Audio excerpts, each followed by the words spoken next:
The dig out from a record-breaking snowstorm continues in Newfoundland. A state of emergency is still in effect in St. John's. They'll be reviewing that. We'll certainly keep you informed. What does that mean, though? Vehicles should be staying off the road. Stores across the city remain closed. However, we are hearing in the city of St. John's they will be open tomorrow from 10 to 6. So if you need some extra groceries, buy enough, the city is saying, for about 48 hours. For many of those necessities, food, medications, people need to get out to those stores tomorrow because their supply is dwindling. But with Canadian soldiers now on the ground, relief efforts are ramping up. These are pictures into our newsroom from the Kitty Vitty neighborhood of St. John's. Members of the Canadian Armed Forces, you can see them there. They're clearing out a path from this home. More soldiers are on their way to Newfoundland. By the end of today, up to 300 troops from across Canada will have arrived. CBC's Kayla Hounsell is covering this story in St. John's. She has the latest on the cleanup and also the frustration that's setting in. As the military moves in to help with much-needed snow removal and other needs, everyone in St. John's is doing whatever they can. People are helping their neighbors. We spoke with one resident who says it's difficult to know who's helping who at this point. Everyone is just shoveling. We also saw today a lineup of dump trucks waiting for their loads of snow so they could bring it here to St. John's Harbor to dump it. The city of St. John's has received special permission to dump snow here in the harbor. Usually there is a ban, but in this case, there is just so much of it, there's nowhere else to put it. And we are starting to see frustration with that increase. We witnessed an encounter today between a private snowplow driver and a motorist. The plow driver actually got out of his vehicle and started yelling at the motorist for being out on the road in this state of emergency. The motorist in turn rolled down his window and yelled back that he had to go to the hospital. The plow driver said that he didn't need to be out on the road, and so it went back and forth. And I think that really is an indication of the boiling over point here with this state of emergency now in its fourth day. People are running out of everything, really. Food, supplies, medication. And so again, as the military moves in, everyone is hoping that they are going to bring with them much needed relief. Kayla Hounsell, CBC News, St. John's. The search continues for a 26-year-old Newfoundlander who has been missing since this blizzard began. His name is Josh Wall. He left his home to walk to a friend's house about 12:30 local time on Friday.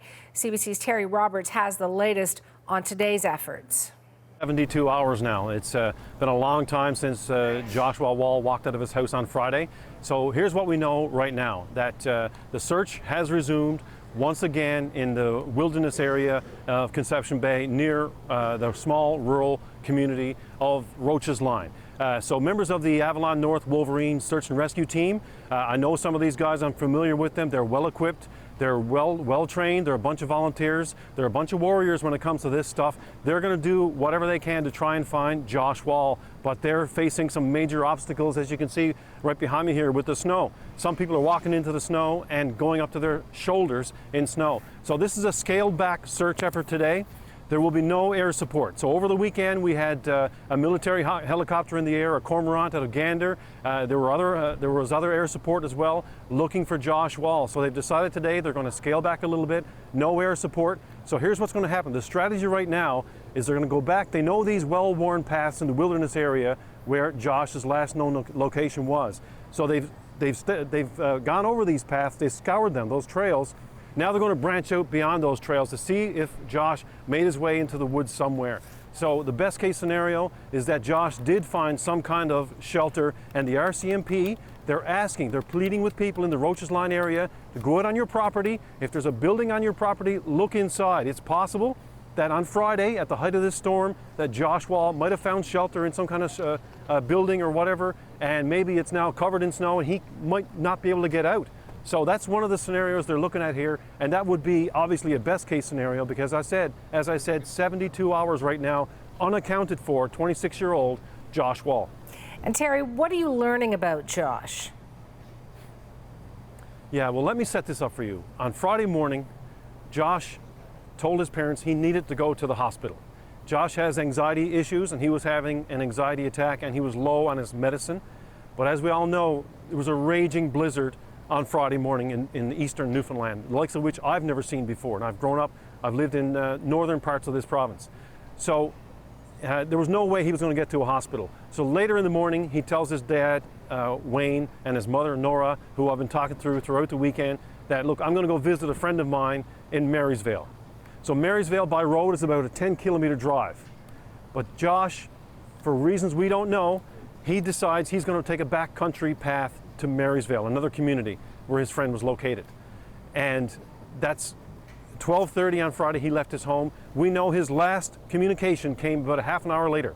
Around 1 o'clock, he messaged that friend in Marysvale, gave him his location, which was in this wooded area, and an ominous message. I'm lost and my cell phone battery is about to expire. So Wayne, who Josh's father, found out who this friend was, called him up, and so that's how he found out this information. So there was no way they could start a search on Friday night because obviously it was a raging blizzard here. So Wayne and his wife several times throughout the weekend ventured out to try and find their son, only to be turned back time and time again. And of course now we have the Avalon North Wolverines, we have the RCMP, and other people have gone out to try and find Josh Wall.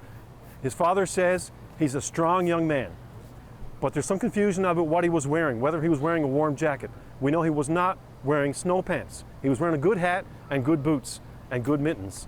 So, but still 72 hours out in these kind of conditions.